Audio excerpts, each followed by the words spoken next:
Buenas noches a todos, espero que se encuentren muy bien. Vamos entonces a dar continuidad a estas clases ya para ir cerrando este ciclo de Biblia. En el día pues de hoy vamos a ver un poco lo que son las cartas paulinas y aquellas cartas pues que consideramos que se les denomina cartas católicas, ¿sí? Eh, Vamos pues a colocarnos en actitud de oración, vamos a pedirle a Dios que dirija este momento, que envíe sobre nosotros su Espíritu Santo. Vamos a pedirle al Señor que continúe fortaleciéndonos, continúe hablándonos con su palabra, muy especialmente en estos días en donde atravesamos por diferentes circunstancias difíciles, por diferentes problemas. Vamos a pedirle al Señor que a través de su palabra Él nos consuele, Él nos exhorte, que a través de estas clases, día tras día, la palabra de Dios siga siendo en nosotros como esa semilla que cae en tierra buena y produzca frutos y frutos abundantes. Pedimos, Señor, por todas las necesidades de nuestros hermanos más necesitados, Señor. Te pedimos, Señor, de que también tú los socorras al mundo entero, Señor, en estos momentos y a nosotros, Señor. Continúa haciéndonos tus discípulos, continúa haciéndonos, Señor, esas personas capaces de anunciar tu palabra allí donde hay una gran necesidad. Ven, ilumínanos, Señor. Mamita María, te pedimos de que intercedas por nosotros, de que seas tu, oh Madre querida, también acompañándonos, de que seas tu, Madre Santísima, ayudándonos a entender esta palabra de Dios, para que también la podamos nosotros poner en práctica. Ruega por nosotros, Santa Madre de Dios, para que seamos dignos de alcanzar las promesas y gracias de Dios nuestro Señor Jesucristo. Amén. Gloria al Padre, al Hijo y al Espíritu Santo, como era en el principio, ahora y siempre, por los siglos de los siglos. Amén. En este día en que celebramos la fiesta, la festividad de Santiago Apóstol, pedimos a Él que interceda por nosotros. Santiago Apóstol ruega por nosotros. Que todo lo que hagamos y digamos hoy sea en el nombre del Padre, del Hijo y del Espíritu Santo. Amén. Bien, entonces vamos a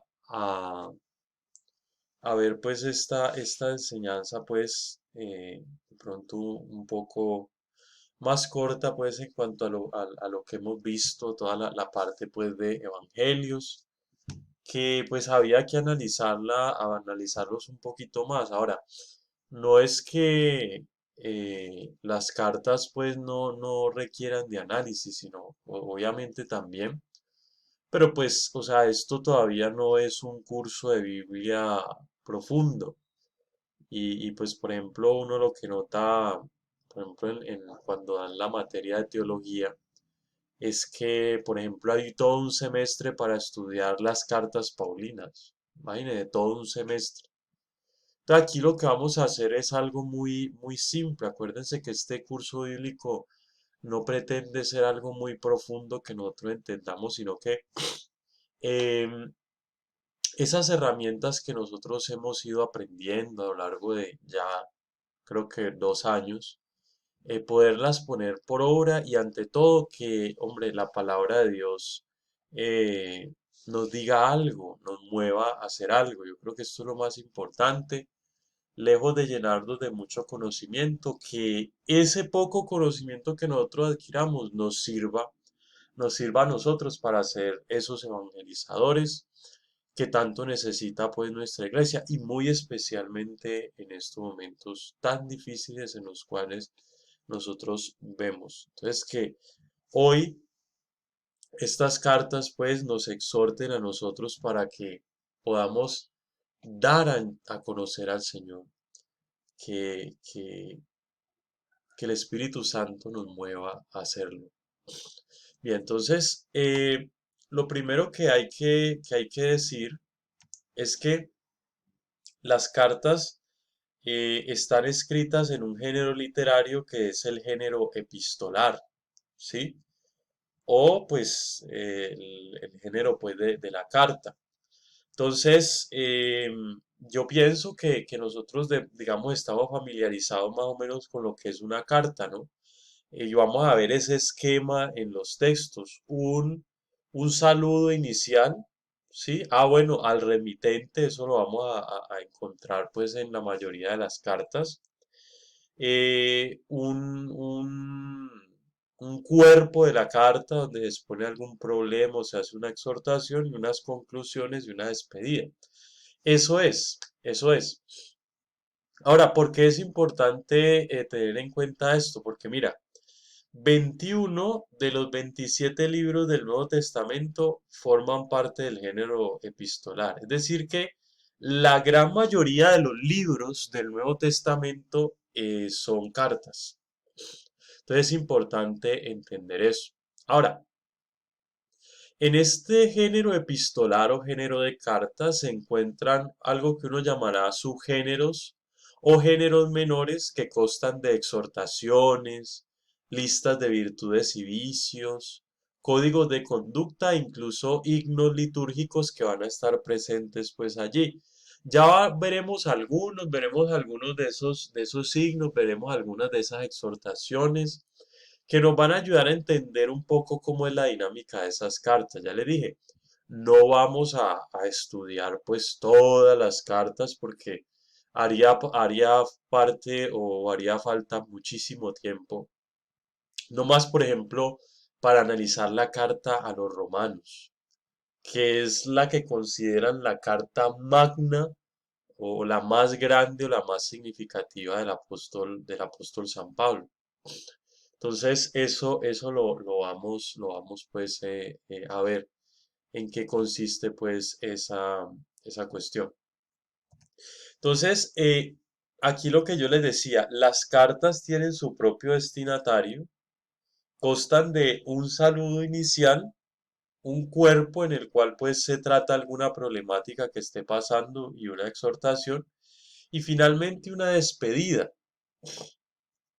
Las cartas, al igual que los evangelios y los otros libros del Nuevo Testamento, van a tener esa finalidad de afianzar la fe de la comunidad creyente. Particularmente, San Pablo lo va a hacer así. ¿Sí? Entonces, la primera, digamos, figura una figura muy representativa del Nuevo Testamento es San Pablo por las cartas que escribió, por las comunidades que fundó y porque, hombre, San Pablo, como lo vemos aquí en esta siguiente diapositiva, pues San Pablo ha sido considerado el superapóstol, ¿sí? Un personaje que como tal no convivió en con Jesús en su vida pública, ¿sí? O sea, no hizo aparte de los 12, pero que va a resultar siendo, y él mismo lo dice en una de sus cartas, yo he trabajado más que ellos, ¿sí?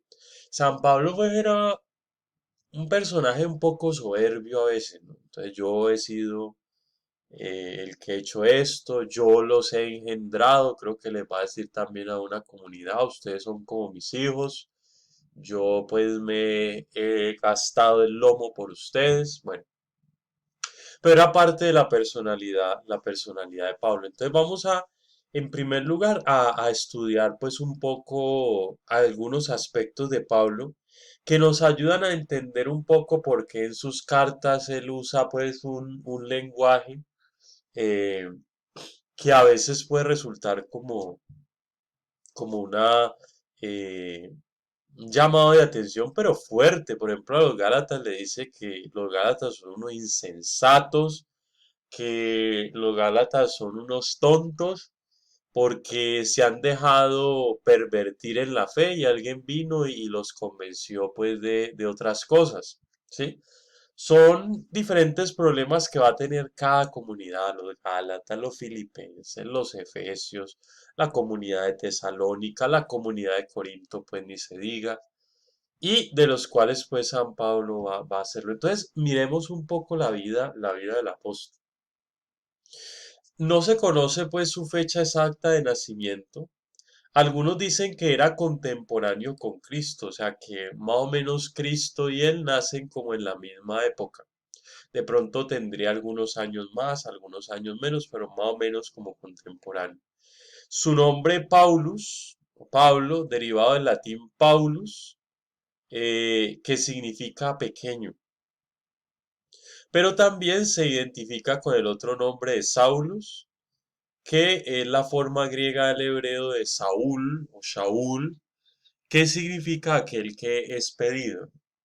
Entonces, San Pablo, él ese nombre de Saulo lo va a dejar, ¿sí? Resulta de que era era una costumbre. O sea, San Pablo va a ser hebreo, van a ser pues en una familia pues judía, pero en la diáspora, sí, en la diáspora, por allá en Tarso, vamos a ver más adelante. Pero en esa época era muy común tener dos nombres, ¿sí? Saulo y pues en este caso Pablo. Y se dice pues de que Pablo pues prefirió que lo llamaran así, Pablo, como el pequeño, ¿sí? Como el pequeño. Eh, pues alguna tradición pues le achaca eso de algo de que Pablo pues quería como cosechar esa virtud de la humildad, ¿sí? Que se nos pide a todos y cada uno de nosotros, ¿sí? A todos y cada uno de nosotros.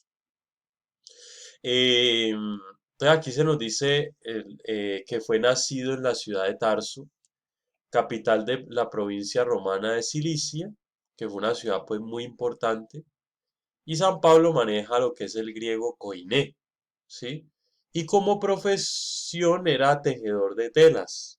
El libro de los Hechos de los Apóstoles nos va a decir, y creo que en algunas cartas él también lo va a decir, que él no fue una carga para nadie, que él aprendió a trabajar con sus propias manos. Es decir, a pesar de que él estaba dedicado a la exhortación, a la evangelización, después de su conversión, San Pablo no va a decir, ay, no, todo el mundo manténgame, ¿sí? Como de pronto puede pasar hoy con muchas personas dentro de la iglesia, ¿no? Entonces, todo el mundo tiene que hacerlo y él simplemente se dedica pues a a la predicación. Pero San Pablo dice, hombre, no, pues sí, a pesar de que yo soy apóstol, a pesar de que me la juego por este evangelio, tampoco quiero ser una carga. Y si yo sé trabajar, sé tejer, si yo sé hacer eso, ¿por qué no puedo hacerlo? Es decir, ¿por qué no me puedo ganar yo también el pan con el sudor de la frente? Y eso le enseña Pablo a quienes les escribe, ¿sí? Por allá él va a soltar esta frase, quien no trabaje, que no coma, ¿sí? Una frase pues un poco bastante fuerte. Y lo dice, porque nos hemos enterado de que algunos de ustedes se la pasan todo el día como haciendo nada, haciendo nada. Entonces San Pablo se pone a sí mismo como un ejemplo. Sí, él va a ser pues tejedor de telas y también va a ejercer su profesión a pesar pues de su labor evangelizadora. Se dice que en su juventud va a residir un tiempo en Jerusalén, siendo discípulo de Gamaliel I el Viejo, que es descendiente del rabino Gilel, quien enseñó entre los años 25 y 50 después de Cristo. Esa escuela de Gilel era una escuela pues muy de una reputación pues bastante grande en Jerusalén. Eh, y Gamaliel pues va a ser un gran rabino y va a ser pues el profesor de San Pablo. Era, digamos, una costumbre entre algunas familias pues más que todas las acomodadas que enviaran a sus hijos por unos años a estudiar con un rabino para que se volvieran doctos en cuanto al estudio de la ley, ¿sí? Y de eso pues eran muy famosos los fariseos y por eso San Pablo es fariseo. San Pablo es fariseo. San Pablo, diferente a muchos de los apóstoles, pues que eran pescadores o personajes pues por ahí eh, que uno los catalogaría como ignorantes en cuanto a la gente de su época, San Pablo era un personaje bastante estudiado. O sea, lo que dice aquí este último punto, un judío convencido y formado en el seno de una familia judía. pero pues que iba a estar inserto en la sociedad helenística, es decir, en la sociedad griega, después en la romana, él es soldado romano, él es ciudadano romano y fariseo, y antes de su conversión, pues un gran perseguidor de la iglesia. ¿Sí? Un gran perseguidor de la iglesia. Lo va a decir en varias de sus cartas, ahí en Gálatas capítulo 1 versículos 13 y 14. No me voy a detener en muchos textos bíblicos por la cuestión del tiempo, pero sí les dejo de que ustedes puedan revisarlos, puedan revisar esos textos.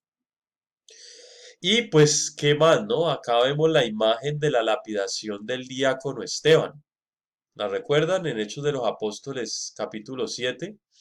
Se dice que aquellos que lapidaron a Esteban dejaron sus túnicas a los pies de un joven llamado Saulo. Entonces míralo allá. Y se dice que Saulo aprobaba pues la lapidación de Esteban. Entonces mírenlo por allá atrás, vean, mientras están apedreando a Esteban, por allá atrás está Saulo, ¿no? O sea, ¿quién iba a pensar que los papeles iban a invertir?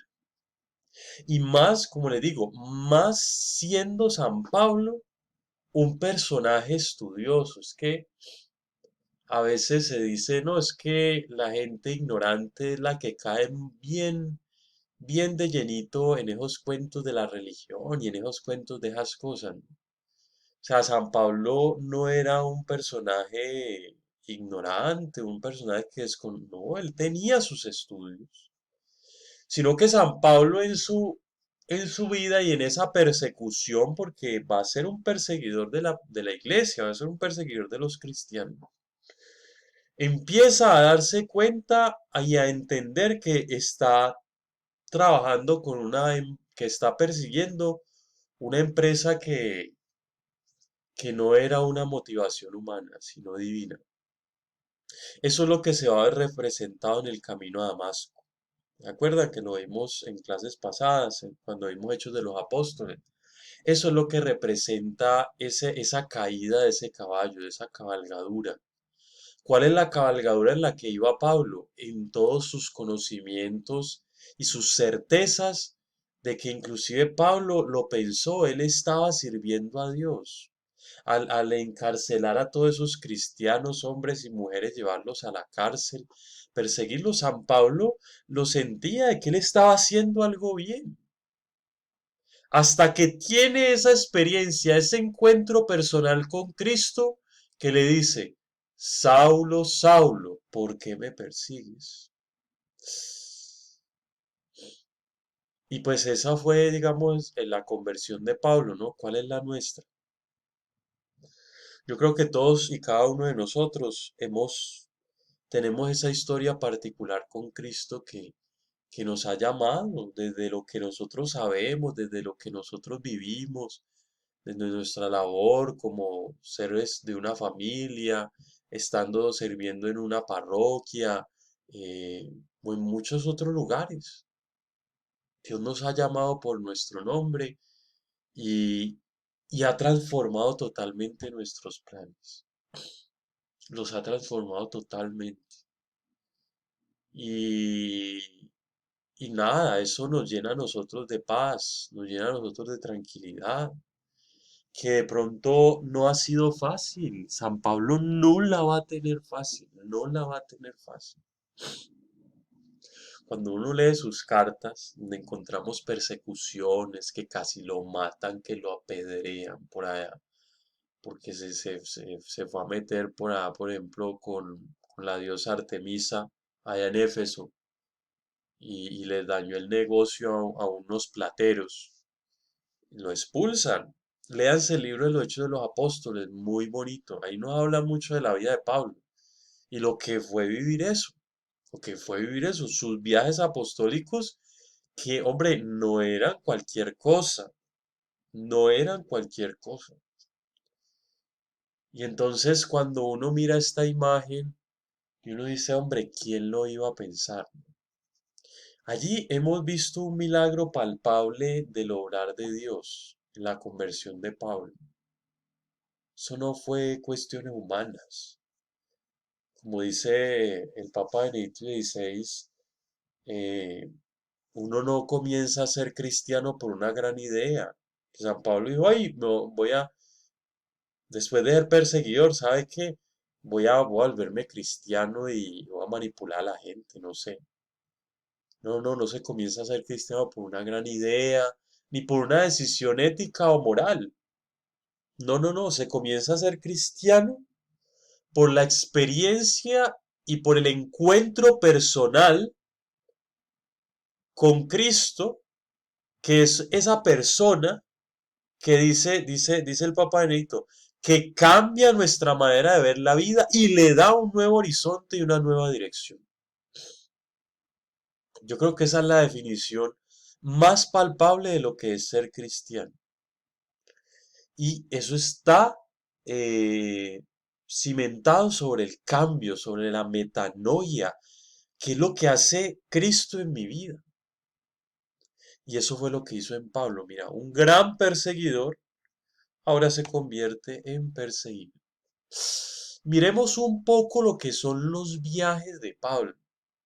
De Pablo se le cuentan tres viajes y un cuarto viaje a Roma. Entonces, este mapa lo resume pues todo. No, eso está muy intrincado. O sea, igual no nos vamos a fijar mucho en eso. Pues, ¿qué decir? Mira, por acá se anduvo Pablo. Esto pues que, vea, por acá abajo, para ubicarnos un poquito, está África.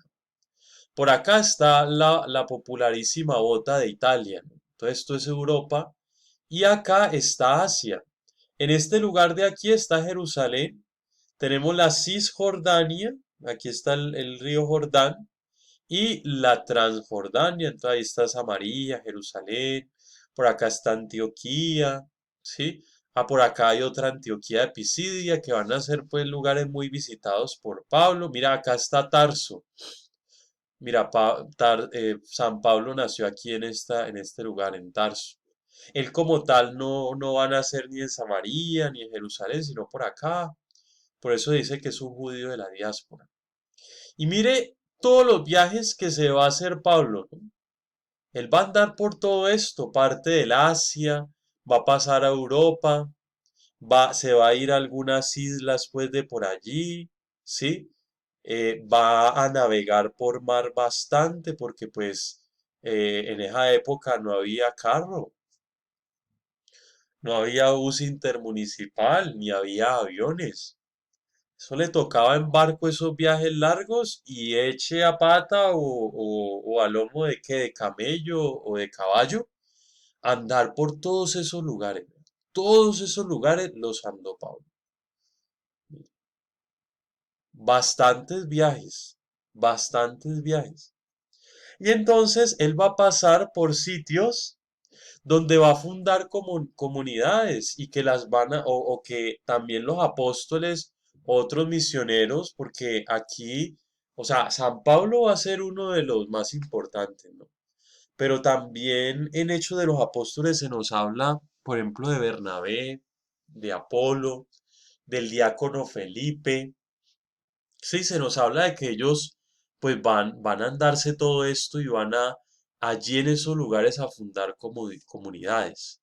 Entonces yo he resaltado con un cuadrito rojo algunas de esas comunidades a las cuales San Pablo va a escribir carta. Entonces mira, acá la comunidad de Galacia, entonces los Gálatas, acá está Éfeso, acá está Filipo, acá está Tesalónica, Corinto, ¿sí?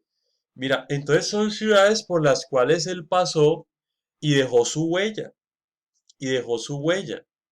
Ahora, con el propósito, porque, como les digo, es que los viajes no eran nada agradables. Por allí él va a tener que naufragar, se va a enfermar, él va a estar enfermo, porque todo eso es desgastante, todo eso desgasta.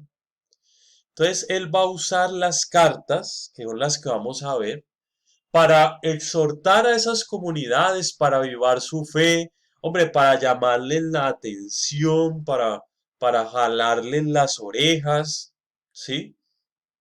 Las va a usar para eso, para que se afiancen en la fe y estas comunidades pues puedan seguir, para que su fe también se purifique. Y finalmente vendrá pues ya su cuarto viaje, que es el viaje que él hace a Roma, donde finalmente pues va a sufrir el martirio por allá en el año, creo que 62, entre el 62, por allá, eh, muere pues decapitado, muere decapitado, pues porque era ciudadano romano, entonces pues eran como dos opciones, ¿no? O te crucificaban o te empalaban, ¿sí? Pero como él era ciudadano romano, entonces tenía que tener una muerte más digna, entre comillas, ¿sí? Una muerte más digna. Entonces le cortaron la cabeza. Por eso San Pablo a él lo dibujan sosteniendo una espada, ¿sí? No sé si ustedes lo han notado, pero a los apóstoles a veces los dibujan sosteniendo en sus manos el instrumento de su martirio o algo que los caracterizaba. Entonces algunos con la cruz, por ejemplo a Pedro sí, a veces con la cruz o a veces con las llaves. Y San Pablo casi siempre con una espada, con una espada. Entonces ese era San Pablo, ¿no? Primero un perseguidor y después el gran evangelizador, un modelo para nosotros. Pero no nos quedemos con esto. Miren, cuando uno analiza sus cartas, uno va entendiendo un poco la cuestión de San Pablo. Uno va entendiendo hacia dónde apuntaba, qué era lo que él quería, ¿sí? Qué era lo que él quería. Ahora, en las cartas hay que tener en cuenta de que Em, al igual que en los evangelios, también podemos encontrar de que no son propiamente de la autoría de Pablo algunas cartas que se le atribuyen a él, sino que es probable que algunos discípulos de su escuela o lo que se conoció como el círculo paulino, acuérdense que eh, ellos empezaban a tener sus discípulos, sí, sus propios discípulos. Pablo, por ejemplo, va a tener a Tito o a Timoteo, a los cuales les escribe unas cartas, ¿sí? Entonces es probable de que algunos de esos discípulos que él tenía escribieran algunas cartas o completaran unas que él de pronto ya había como dejado empezadas pues por ahí. Entonces vamos a hacer como unas divisiones de las cartas. La Biblia que tengo en mis manos, que es la Biblia de la Iglesia en América, que es pues del CELAM, entonces hace una división de tres.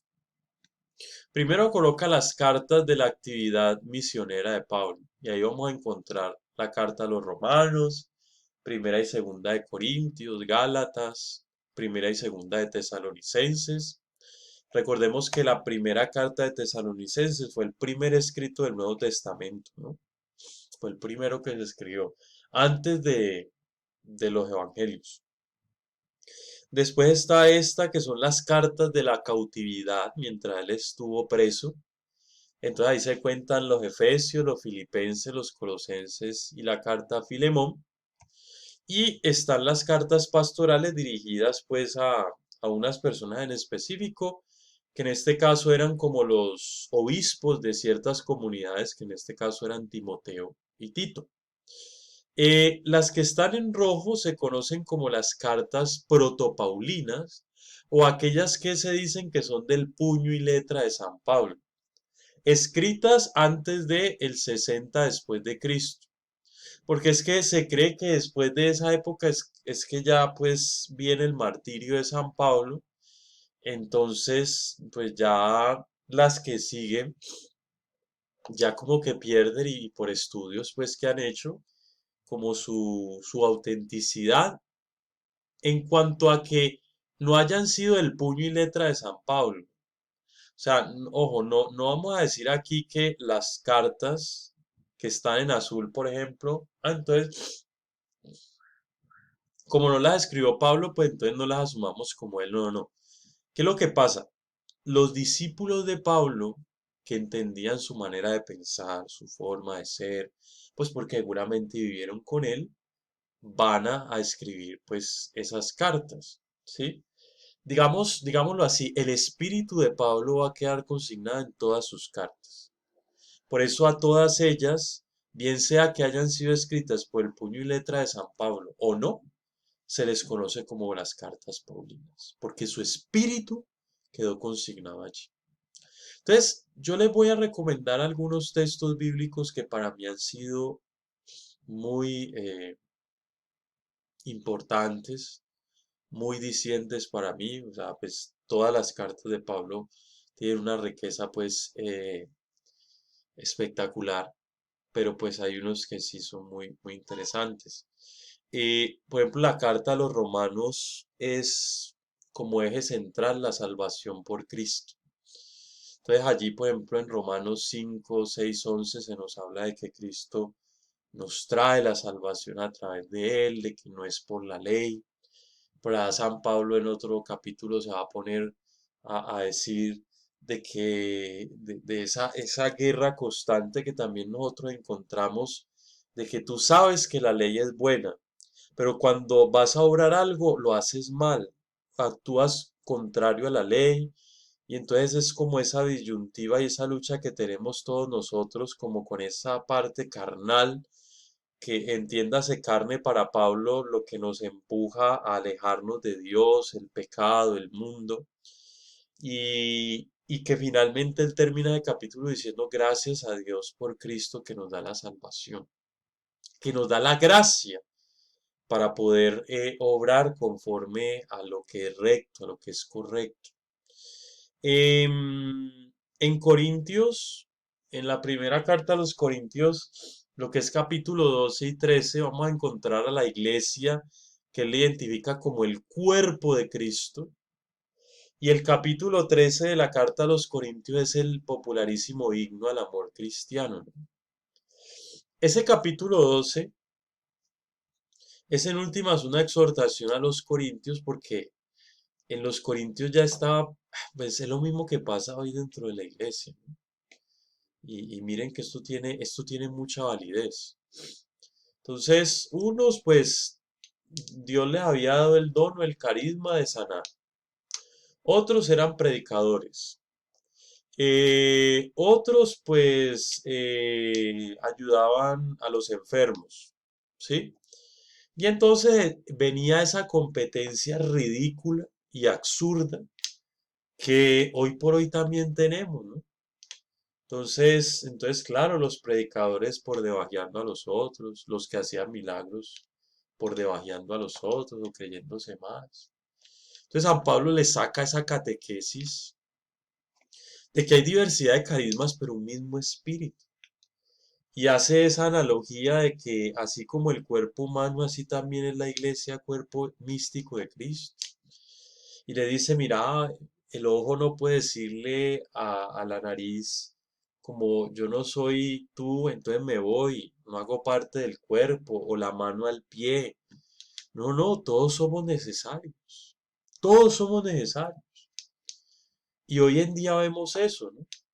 Entonces los de un aire más liberal, entonces a los que son más conservadores, entonces hay que despreciar a esa gente. Pero las despreciamos, es decir, no vemos qué cosas pueden aportarnos. Igualmente aquellos que son conservadores, entonces desprecia a los que de pronto tienen un pensamiento más liberal. Entonces, mira, sigue haciendo lo mismo. Pasó en Corinto y pasa acá. Y entonces él va a concluir el capítulo 12 siguiéndolo, ¿no? Les voy a mostrar algo mejor. Si yo hablara las lenguas de los ángeles, si no tengo amor, soy como una campana dañada que hace ruido y un ruido que no sirve para nada. Eh, si yo diera todos mis bienes y tuviera una fe para mover las montañas, si yo no tengo amor, de nada me sirve. Inclusive si yo entregara mi cuerpo al fuego, a las llamas y me inmolara, si no tengo amor, de nada me sirve. Eso es, queridos hermanos, eso es lo que prima en todo el tiempo de nuestra iglesia. Que sí, uno podrá tener el carisma de sanar, de imponer manos, de hablar en lenguas, pues porque los hay, de predicar muy bonito como hablan por ahí, pero si eso no tiene el sello del amor, no estamos haciendo nada. Creo que esa es una de las dificultades que tenemos nosotros y que debemos mejorar. Pedirle al Señor que ante todo podamos ser perfectos en el amor, en la caridad. La segunda carta a los Corintios tiene un texto que también me parece maravilloso. Segunda de Corintios capítulo 4, versículo 7 en adelante. Sepa todo el mundo que esta gracia que nosotros administramos y llevamos no viene de nosotros, sino de Dios. Porque llevamos esto en vasijas de barro. Eso es bastante fuerte, ¿no? Muchas veces en nuestra soberbia creemos de que esto que nosotros hacemos es nuestro y nosotros lo conseguimos, es nuestro esfuerzo. Y no, hemos sido instrumentos de Dios. Si hemos llevado a otros la palabra es porque Dios nos ha usado. Pero nosotros somos esas vasijas de barro. Mira, entonces ahí vamos conociendo a Pablo. Entonces Pablo que ahora va a decir, hombre, sí, mira, todo lo que yo he hecho es por gracia de Dios.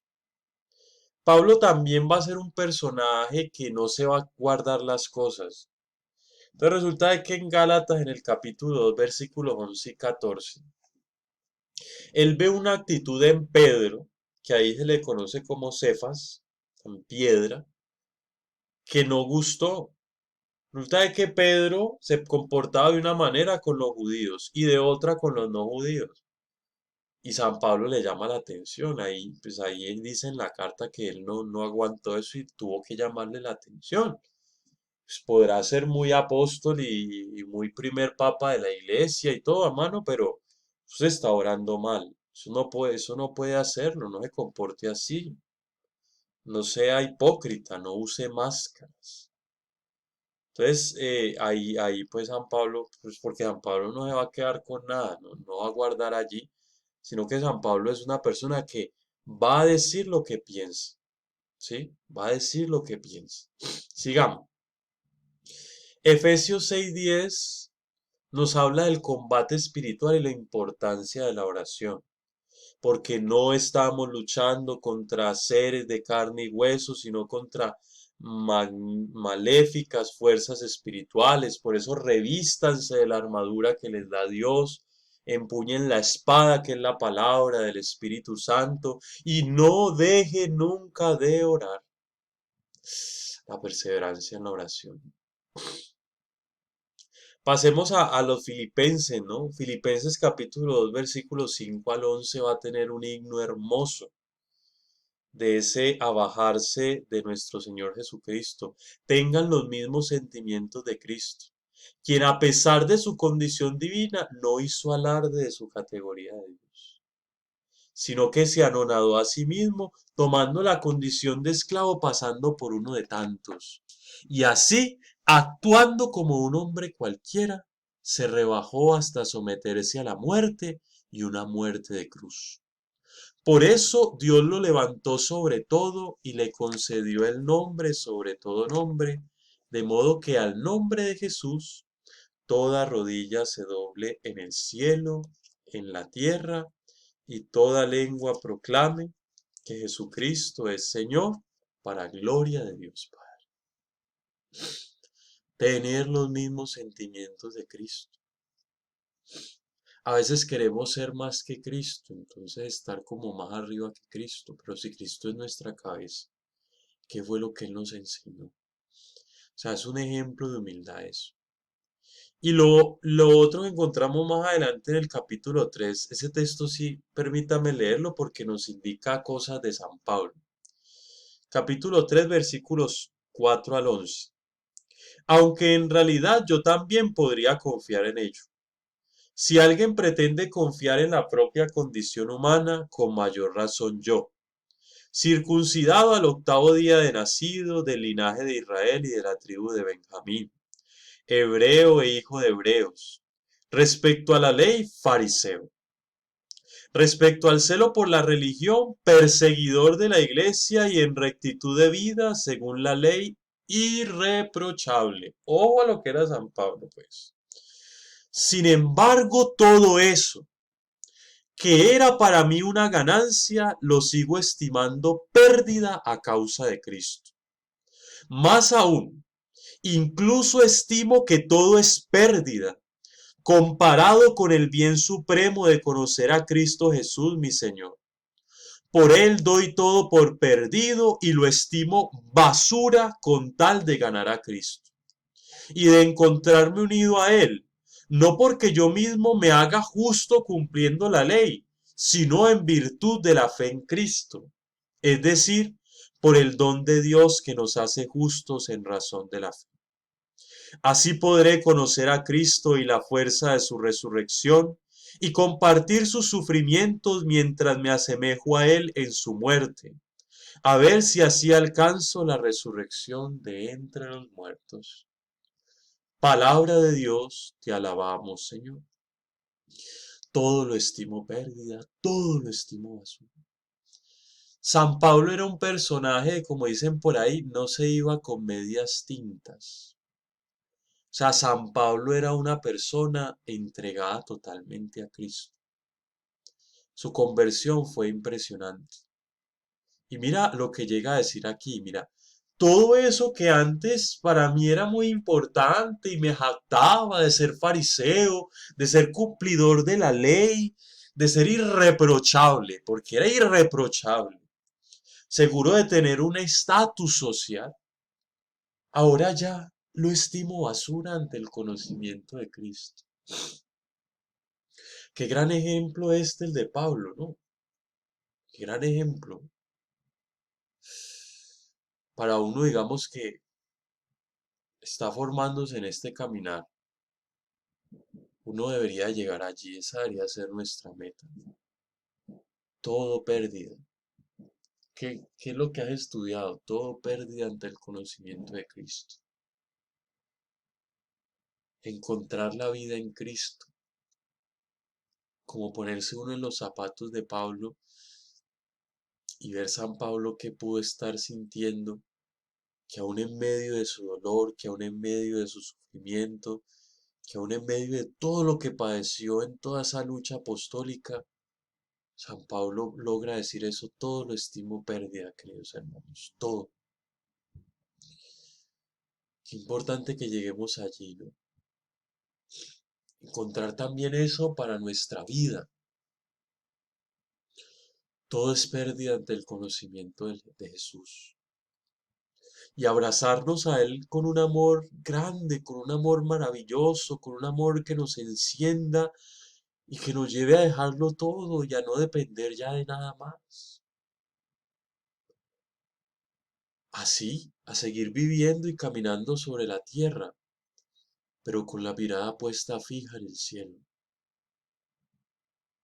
y hablando siempre con Dios, siendo amigos, pero siendo amigos íntimos y profundos de Cristo. Yo pienso que esa fue la amistad que Pablo logró cultivar con Cristo y que estamos llamados cada uno de nosotros. Una persona bastante comprometida con el anuncio. En la carta a los Colosenses, en el capítulo 1, encontramos otro himno de esos que les hablé al principio, himno de Cristo que es imagen de Dios invisible. Y en las cartas pastorales quisiera que viéramos de la segunda carta a Timoteo, capítulo 4, versículos 1 al 8. Escuchemos esto. En presencia de Dios y de Jesucristo, quien el día de la manifestación de su reino juzgará a vivos y muertos, te advierto encarecidamente, anuncia la palabra, insiste a tiempo y a destiempo, reprende, corrige y exhorta con toda paciencia y conforme a la enseñanza. Porque en efecto vendrá un momento en el que los hombres no soportarán la sana enseñanza, sino que, arrastrados por sus propios deseos, se rodearán de maestros por el placer de oír novedades, y no sólo apartarán los oídos de la verdad, sino que también darán crédito a las leyendas. Tú, en cambio, sé sobrio en todo, soporta los sufrimientos, realiza tu tarea de evangelizador y lleva a cabo por completo tu ministerio. Yo por mi parte estoy a punto de ser derramado como sacrificio de libación y el momento de mi partida es inminente.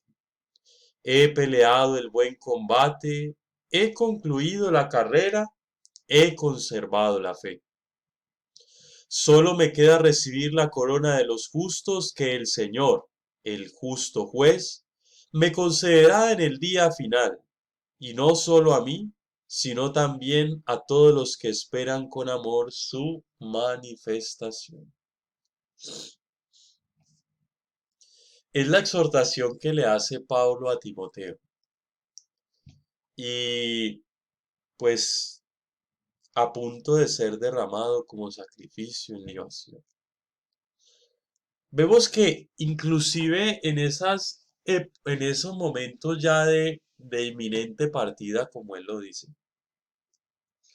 sigue manteniendo su fe y sigue esperando la muerte. Y eso mismo, con esa misma actitud, o sea, con el testimonio, exhorta a Timoteo a que también lo haga, a que sea sobrio y a que soporte los sufrimientos y siga realizando su tarea de evangelizador. A pesar, y él se lo advierte, a pesar de que muchos se vayan tras otros maestros y busque por allá quien les halague el oído. A pesar de que muchos renieguen de su fe, tú mantente firme. Es una exhortación. En presencia de Dios y de Jesucristo, te advierto encarecidamente. Anuncia la palabra e insiste a tiempo y a destiempo. Un mensaje también para nosotros, ¿no? Para cada uno de nosotros, en especial en estos momentos, en que el Señor nos invita a seguir, a continuar. No podemos quedarnos allí con los brazos cruzados. Anuncia la palabra a tiempo y a destiempo. Que el Señor nos vaya concediendo hacer eso. Bien, miremos la carta a los Hebreos. Es una carta centrada en la salvación que es traída por Cristo. Esta sí, digamos, no se cataloga como tal, como una carta paulina, un autor pues desconocido. Y ella presenta a Jesús como sumo y eterno sacerdote, y él es el nuevo culto espiritual agradable a Dios. Entonces, muy brevemente, pues vemos como unos textos que nos ayudan pues allí, eh, muy importantes, ¿no? En primer lugar, Cristo, culmen de la revelación de Dios. Este texto lo hemos tratado varias veces en la escuela, que Cristo pues habló primero por sus apóstoles, ahora en estos últimos tiempos nos habla a través de su Hijo, nos dice de que Dios se manifiesta a través de su Hijo, se nos habla del sumo sacerdocio y el sacrificio de Jesús, de su propia vida que se ofrece para siempre, ¿sí? Se nos exhorta a acercarnos a Cristo como el mediador, a que siempre estemos pues delante de su presencia, busquemos siempre su amistad. Y en el capítulo 13 se nos exhorta a no dejar de hacer nunca el bien. Miren lo que dice esto.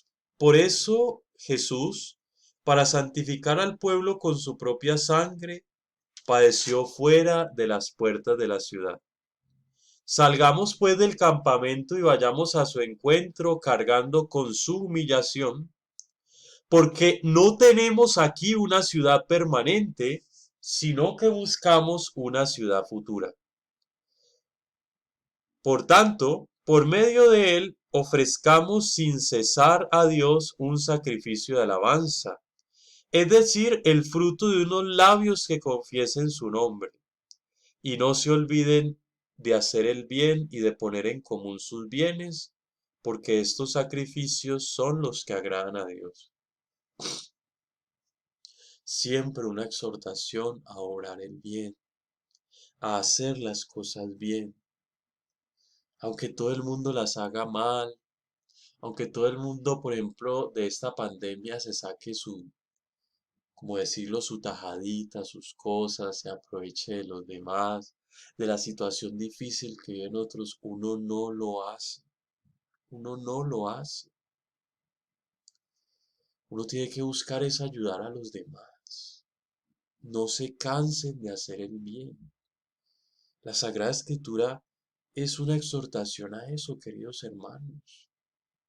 Y entonces uno no puede estar predicando la palabra de Dios por un lado y por el otro difamando al vecino o sacando provecho de la situación y no sé, cobrando más por algo.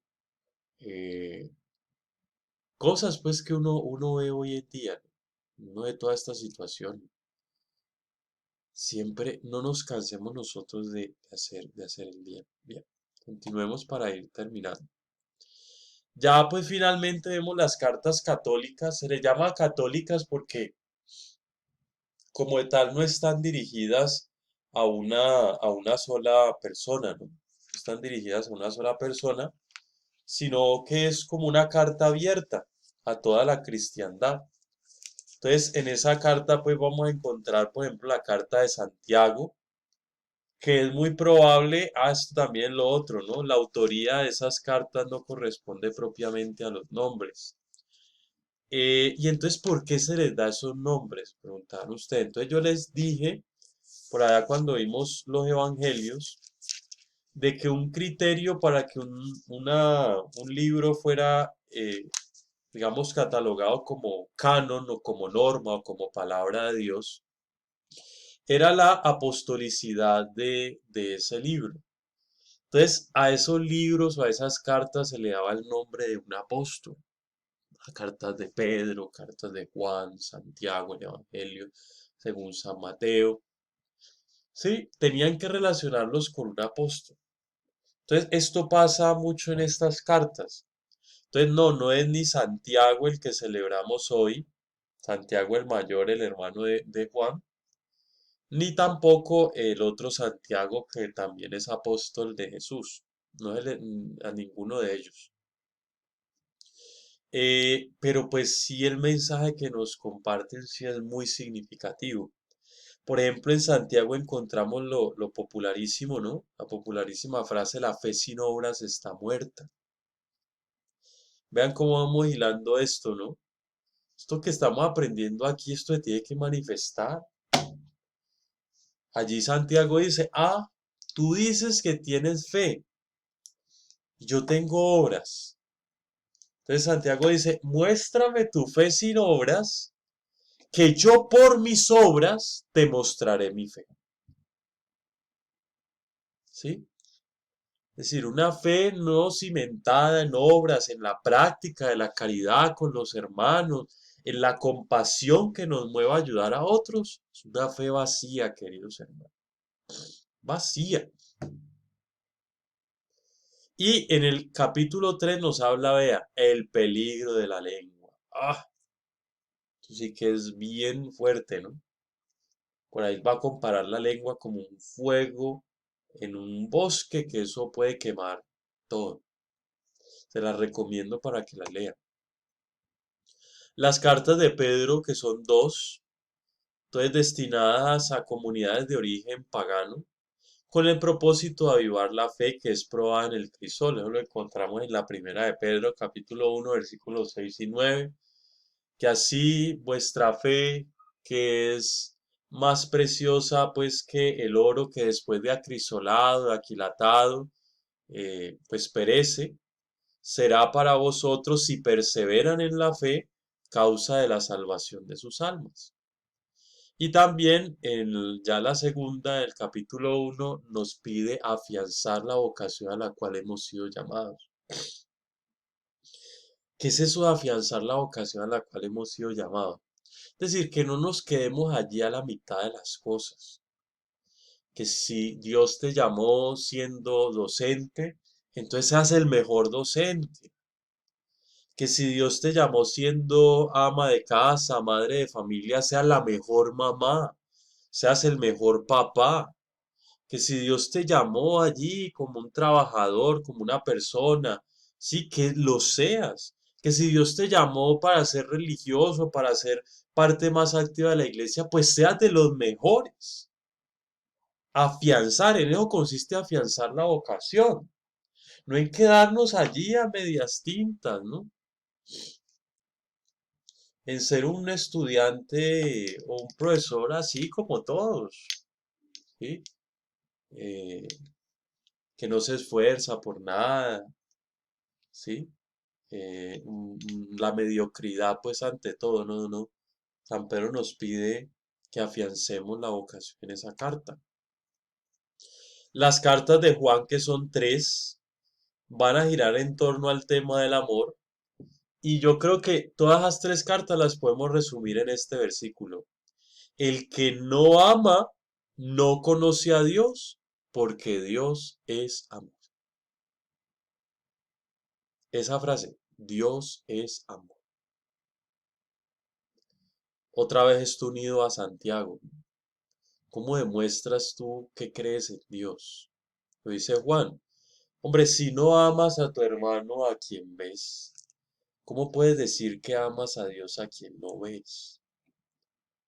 Y San Pablo por allá, ¿se acuerdan del himno al amor cristiano? El amor, queridos hermanos, miren, el amor va a resumir todo en últimas. Dicen por allí que si se quemaran todas las Biblias del mundo y no sé, quedara un solo versículo, una sola frase, Dios es amor, resumiría ya todo, todo, todo. Es una frase muy corta, pero también muy grande, donde vemos manifiesto lo que es Dios verdaderamente. Y finalmente una carta pues muy poco conocida, un solo capítulo, carta de Judas. Obviamente no es atribuida a Judas Iscariote, sino a Judas Tadeo, otro apóstol, ¿sí? Pero que se le atribuye, más no, seguramente no fue su autor. De un solo capítulo y también es otra exhortación muy propia de las cartas. Nos dice esa última. En cambio ustedes, queridos hermanos, acuérdense de las predicciones dichas por los apóstoles de nuestro Señor Jesucristo. Ellos les decían, en los últimos tiempos vendrá gente sarcástica que seguirá sus malos e impíos deseos. Esta gente sensual privada del espíritu es la que crea divisiones. Pero ustedes, queridos hermanos, edifiquen su vida sobre la fe santísima y oren movidos por el Espíritu Santo para mantenerse en el amor de Dios, aguardando que la misericordia de nuestro Señor Jesucristo les dé la vida eterna. Orar, permanecer en el amor de Dios y esperar en Cristo, queridos hermanos. Yo creo que en eso podemos resumir muchas de estas cartas. Como les digo, hay mucha tela que cortar, pero quedémonos con eso y pues pueden revisar los textos bíblicos, analizarlos, también pueden proponer ustedes algunos de estas cartas que les hayan llamado la atención y compartirlo. Me gustaría hacer un ejercicio con ustedes, ya se los voy a comentar pues por el grupo, de que compartamos textos del Nuevo Testamento que nos hayan llamado la atención.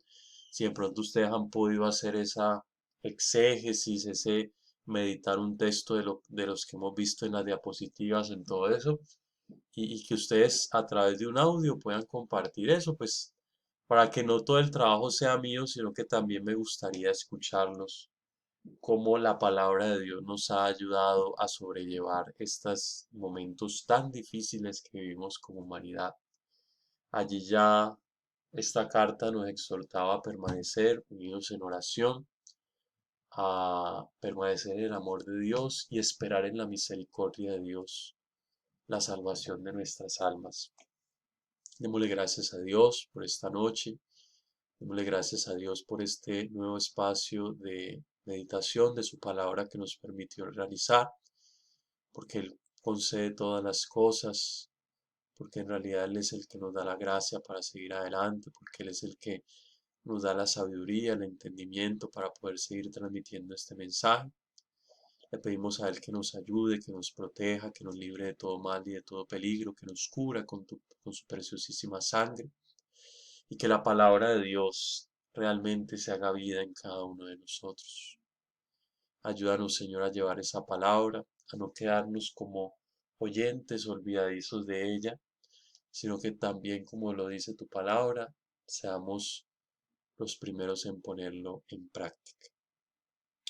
Que Dios los bendiga, que estén muy bien y seguimos en contacto. Ya Dios mediante la próxima clase meditaremos lo que es el libro del Apocalipsis y con eso cerraremos este ciclo de Biblia, queridos hermanos. Sí, cerraremos este ciclo de Biblia y pues nada, lo que Dios nos conceda, si poder continuar o seguir de esta manera, ya miraremos pues qué nos depara pues más adelante. Les pido que oren mucho por mí también para que el Señor pues me dé fortaleza para poder seguir eh, anunciando su palabra y puesto que Dios mediante pues se tiene previsto que el nuevo semestre del seminario comience el próximo 5 de agosto. Eh, entonces me encomiendo a sus oraciones. No sabemos si vamos a tener que ir o lo iniciaremos también desde nuestras casas. Entonces oramos unos por otros. Que estén muy bien.